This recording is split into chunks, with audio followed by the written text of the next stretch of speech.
Nesse vídeo eu vou trazer para vocês um fato relevante de Eternit, os destaques do segundo trimestre de Eternit, os destaques do segundo trimestre de Taurus, um comunicado ao mercado de B3 e outro comunicado ao mercado de B3, os destaques ali dos resultados de Banco ABC e comentar aqui também sobre os resultados de Alupar. Então vamos ao vídeo. Salve, salve investidores! Como é que vocês estão? Sempre lembrando que antes de continuar você clica no botãozinho vermelho de inscrever-se para ajudar esse canal, tá bom? Também deixo na descrição e no primeiro comentário fixado o link para você fazer seu teste na plataforma AGF+.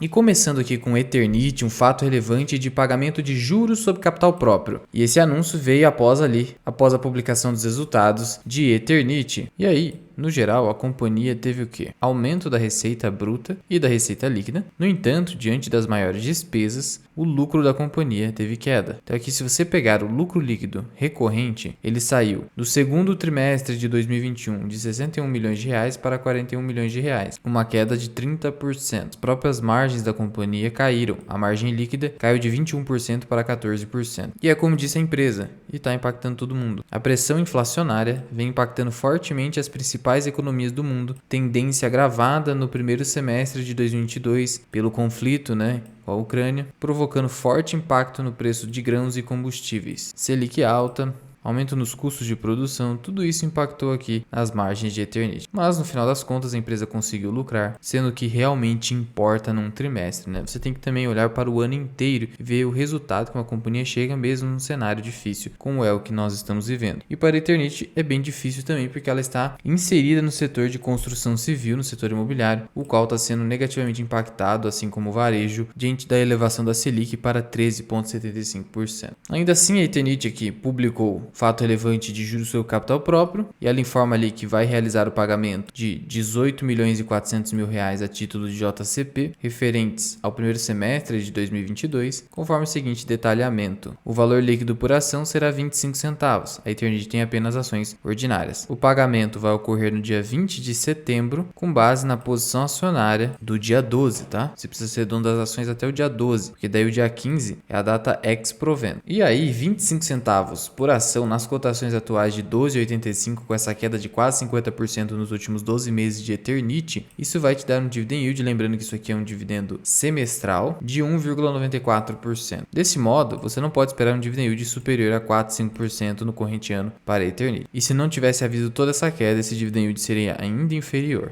Tá bom? Pede no máximo 4% mesmo. Então é um dividendo aqui sustentável da companhia, que não vai prejudicar ali os seus projetos, as suas aquisições, nem o seu caixa. Afinal, 18 milhões ela consegue suportar, já que isso aqui é 50% de um lucro trimestral, mesmo com toda essa queda. Prosseguindo aqui, em relação a Taurus, ela lucrou ali também com uma grande queda, uma queda ainda maior do que Eternit, 47,9% de queda, lucrando ali 100,8 milhões de reais. A própria receita líquida da companhia teve um recuo, então no caso de Taurus, ela teve recuo da sua receita, Então isso em tese significa menor demanda por armas de fogo no trimestre. O resultado financeiro da companhia foi muito ruim, isso acabou prejudicando ainda mais os resultados da companhia, por isso toda essa queda aí, sendo que as despesas operacionais também cresceram muito, a inflação pegando aqui, imagina só, 25% de crescimento em relação ao mesmo período do ano passado. Isso aqui é muito pesado, então dificulta um resultado muito forte. De qualquer forma, a empresa ainda lucrando também, então você não vai sair vendendo que teve uma queda nos lucros. Isso faz parte no cenário de inflação e de crise global. Prosseguindo aqui em relação a B3, um comunicado ao mercado em que ela trouxe os destaques operacionais do mês de julho. E aí, seguindo-se a tendência desse ano todo, o mercado de ações teve uma grande queda de 22,8% em relação a julho de 2021. Volume médio diário, que nesse mês do ano passado era 29 bi, caiu para 22 bi. E em relação a junho de 2022, teve uma queda de 19%, então tem decrescido mesmo, exceto por agosto, que pelo jeito houve ali um movimento de alta na Ibovespa, mas entre junho e julho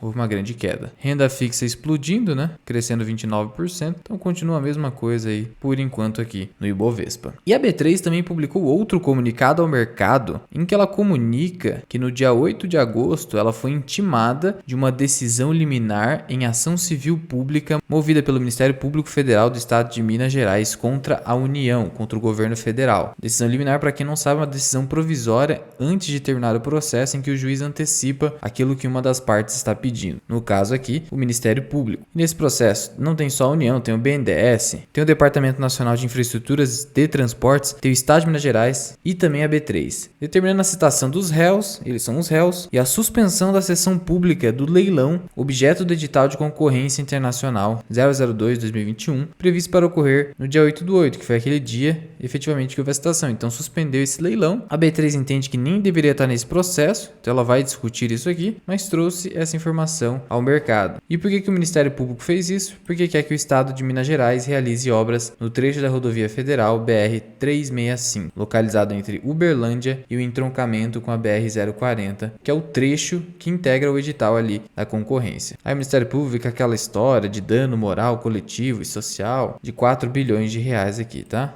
Aí pedindo contra todo mundo, e a B3 vai tentar sair desse processo. Prosseguindo aqui em relação ao Banco ABC, ele publicou aqui resultados bem sólidos e bem fortes, na verdade recordes, porque o lucro líquido do banco do segmento corporativo atingiu 201 milhões de reais, ultrapassando pela primeira vez a marca de 200 milhões de reais em um trimestre. Esse é um crescimento de 10,1% em relação ao trimestre anterior e de 47,9% em relação ao mesmo período do ano passado. O banco conseguiu crescer margens, o banco tem margens muito elevadas mesmo, ele é um destaque ali no ramo em que atua. De qualquer forma, mesmo assim, ele teve ali um aumento nas despesas com provisão, 39,2%, mas a qualidade do crédito, da carteira de crédito do Banco ABC é bem superior dos bancos aí tradicionais que atendem a pessoa física. O banco ainda está promovendo expansão, então está conseguindo crescer e ainda assim lucrar tão forte assim, expandindo base de clientes, aumentando até capital humano nesse momento aí de crise. Então quer dizer que o banco está conseguindo manter a sua solidez financeira com tranquilidade, e é o banco aí dentro da plataforma GF+, com a maior projeção de dividend yield. Você verifica aqui que o dividend yield anualizado do Banco ABC é de 9,1%. Não bastasse esse dividend yield elevadíssimo, o banco ainda vem apresentando um crescimento de 17% nas suas cotações no último ano. O Banco ABC é um banco que segue no meu radar. A R$15 eu fico bastante tentado a comprar, até pensei em comprar aqui, mas eu estava olhando outras oportunidades também. Mas é um banco aí que sempre fica no meu radar diante da qualidade excepcional do seu crédito, tá? E finalizando aqui com a Alupar, os destaques do segundo trimestre, o que nós temos? A receita líquida da companhia, pelo padrão IFRS, teve uma queda de 12,6%, mas pelo padrão regulatório teve uma alta de 21%. Tem gente que prefere o padrão regulatório,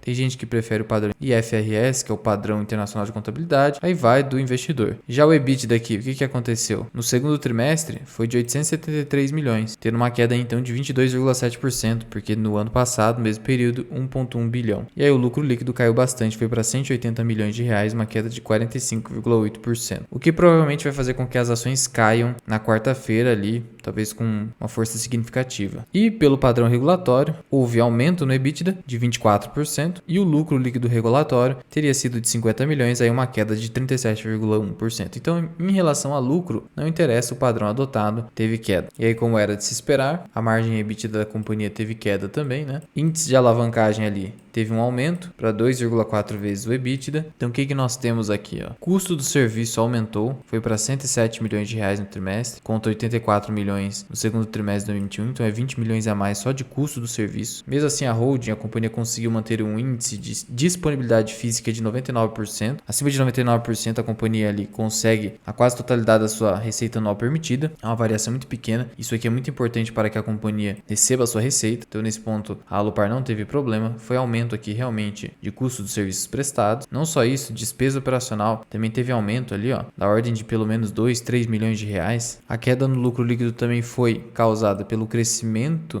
na conta de depreciação. Aí aqui, crescimento das despesas financeiras, uma das razões é o aumento da taxa média dos depósitos interfinanceiros, do CDI, e aumento do IPCA. Até por isso que a alavancagem financeira da companhia ficou um pouquinho maior. Teve ali também como destaque redução de 62 milhões na receita de remuneração do ativo de concessão, que totalizou 952 milhões no segundo tri, ante mais de 1 bilhão ali no segundo tri do ano passado. Essa variação decorre principalmente da queda da correção monetária dos ativos indexados pelo IGPM, que registrou registrou 2,54% nesse trimestre, ante 6,31% no segundo trimestre de 2021. Então a queda no IGPM também gerou queda na receita do ativo, porque esses ativos aqui são indexados, alguns deles, pelo GPM, e o GPM teve queda. Então isso contribuiu para a queda nos resultados. No final das contas, então a gente teve aí um mix de redução do EBITDA com aumento de despesas aqui, redução do GPM ali em relação à remuneração de alguns ativos, e tudo isso contribuiu para uma queda nos lucros. E houve ali também um pequeno aumento na alavancagem financeira, que fechou 2,4 vezes o EBITDA, até porque teve queda no EBITDA. Então isso aqui não surpreendeu. O mercado, contudo, pelo jeito tinha uma excelente expectativa com a Alupar para esse trimestre, porque nos últimos 6 meses a empresa acumula 11,5% de valorização, só no último mês quase 5%. Então é provável que tenha uma queda e devolva todos esses ganhos, né? Mas ainda assim, como eu já antecipei no começo desse vídeo, um trimestre não deve fazer você parar de investir em uma companhia. Você deve ligar o seu sinal de alerta quando essa empresa começar a dar prejuízo. Por isso, não altere minha posição em Alupar, continuo ali com as minhas 1.200 ações ordinárias, e se tiver uma grande queda, vou continuar aportando. Mas já vai deixando aqui nos comentários, você achou que os resultados de Alupar foram muito ruins? E quanto ao Banco ABC, ele está na sua carteira, está no seu radar? Conta aqui para mim da Mirai. Muito obrigado por ter ficado comigo até aqui. Eu sou o Luan, esse que é o canal Mirai Investing. Até o próximo vídeo. Fui!